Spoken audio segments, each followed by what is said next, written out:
Democrats are hoping Georgia can stay blue after last week's win in 2 Senate races gave them a majority in the upper chamber. Reverend Raphael Warnock and John Ossoff both won their elections last Tuesday, defeating incumbents Kelly Loeffler and David Perdue. Each victory was by a larger margin than President-elect Biden's Peach State win in November.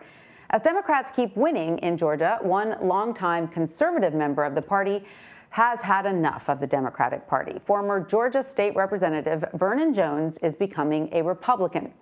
He claims that even after last week's violence on Capitol Hill that led to at least 5 deaths, it is Democrats who are sowing division and hate.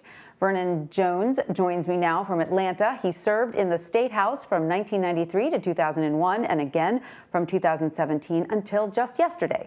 He's the founder of WakingUpAmerica.us. Representative Jones, thank you so much for joining us. You have been an outspoken critic of the Democratic Party dating back as far as your loss in the 2008 Senate primaries. Your support for Republicans is certainly not new. You voted for President George Bush and you spoke at the Republican National Convention after you endorsed President Trump in April of last year. So I'm just curious as to the timing of your decision coming just after the violence on Capitol Hill. Why did you decide now was the time to leave the Democratic Party? Well, first of all, thank you for having me. And secondly, I didn't leave the Democratic Party. The Democratic Party left me. And ironically, the bigotry in the Democratic Party is at display because when Governor Zell Miller, who was a United States Senator, Democrat both times, when he supported President George W. Bush and spoke at the Republican National Convention, the Democrats were #crickets. Why? Because they don't want independent African Americans to be able to vote independently. They want to keep them on their plantation. And I'm just not a part of that plantation. Secondly, your previous guest was intellectually dishonest. I was there at the rally that was hosted by private individuals, citizens, Americans, and patriots. And this president did not at any time say anything to encourage anybody to go as a mob and attack the United States Congress. There's zero tolerance for any type of that behavior. You cannot explain that. But ironically, we see right now how this past summer and spring, all of those violent attacks by Black Lives Matter and Antifa, where people were killed to the tune of about 26, I believe, including a 1-year-old baby child in a stroller in New York, an 8-year-old baby daughter in Atlanta, Black businesses burned, businesses period burned, police officers assaulted. Not a single time did anyone call them domestic terrorists. Joe Biden or no one else. Why? Because they wanted them to do that to help them win the presidency. So the Democrats has a lot of hypocrisy going on right now. And they stormed, by the way, and you know this too, federal courthouses, police stations, police cars burned. All of that happened by Antifa and Black Lives Matter, and still Joe Biden has not called them terrorist organizations.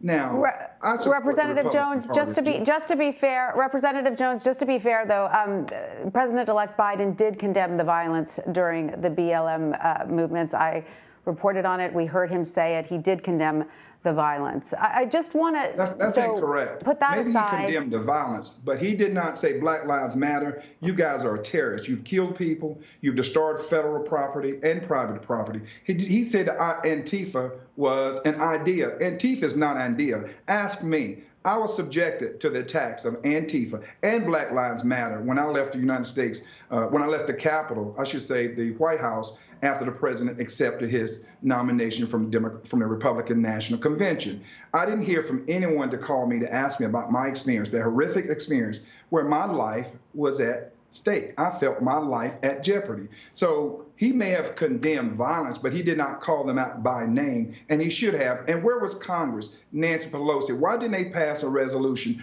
urging Black Lives Matter and Antifa to stop their violence? As a matter of fact, if you look at some of their quotes, including Nancy Pelosi, she said, well, people do what they want to do. She also, I should say, Maxine Waters, had encouraged people to find them in restaurants, public places, and to attack people, and on and on. So let's be honest here, and let's be clear. There's no room for violence, but there is no room, there's not enough room for Americans who feel like they have not been heard, who want to exercise their freedom of speech and to march on their Congress, to go to the people's house in a peaceful way, because thousands were not a part of it. And let's be clear about that. And so it's just double standards. It's just being intellectually dishonest. Well, but let's be fair. I mean, the Stop the Steal, conspiracy certainly had a role in working up this mob. You spoke at Wednesday's rally ahead of the riots. Do you feel any personal responsibility for what happened on Wednesday?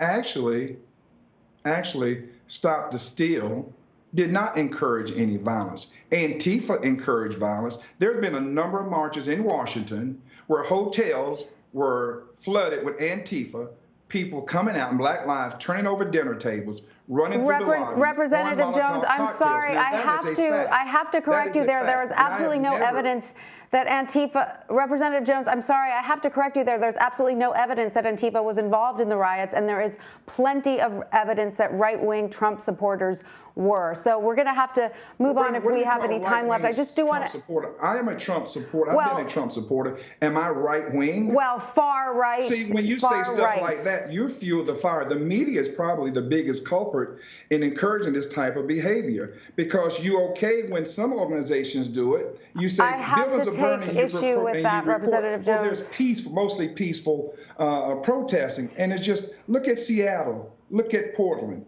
Didn't it happen there? Didn't people die? Did Nancy Pelosi take any action in Congress? Representative Jones, we don't have a lot of time left, so I just want to ask you about Georgia. Can I ask you about Georgia, because we don't have a lot of time left? I just want to ask you about what do you think is going on in your state, since right now Georgians seem to be looking for something new. They have elected 2 Democratic senators. What do you think is behind that, and do you think that, are you excited about Georgia sending the first African-American senator to Congress? Well, here's what I'm excited about. I'm excited about the people in Georgia. We're not going to lay down. And they let their legislators and Congress and everyone else know that they didn't believe that there was a transparency in the elections, that there's a void of election, I would say elections integrity. We do know for a fact that Stacey Abrams and the Secretary of State cut a backroom deal that created this cloud and an environment of mail-in ballots. I was a state legislature. According to our Constitution, only the members of the Georgia General Assembly can change state laws, not the Secretary of State. And so I'm excited about people did not lay down. They were aware of that. Now, Georgia is not a blue state. Georgia is a red state. Let's be clear about that. But many people were very discouraged by what happened with the election process. And we like to call it not so much voter fraud, but election fraud. We do know that the Secretary of State did something with the ballots, mail-in ballots with Stacey Abrams that should not have happened. We also do know that there were ballots that were counted when people were not available, poll watchers. That is a fact. We also know that many people outside the state were sent many mail-in ballot request forms, and they do not live in the state of Georgia. So what my goal is to push for election integrity.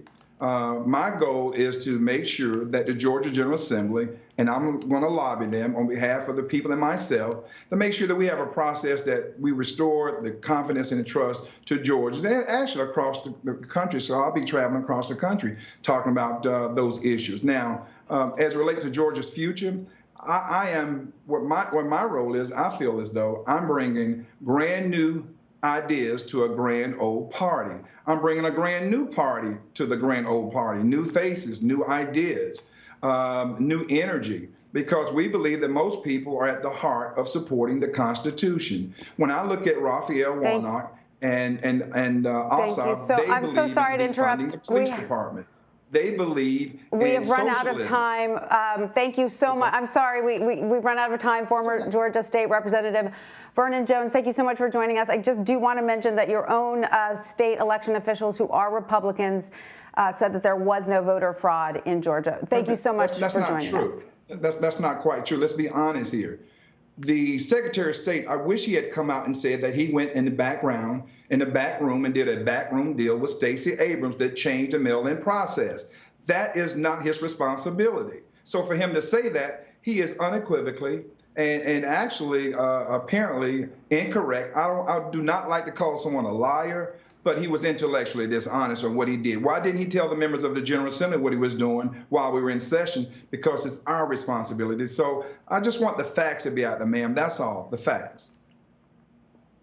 Vernon Jones, thank you so much for joining us. We appreciate your time. Thank you for having me.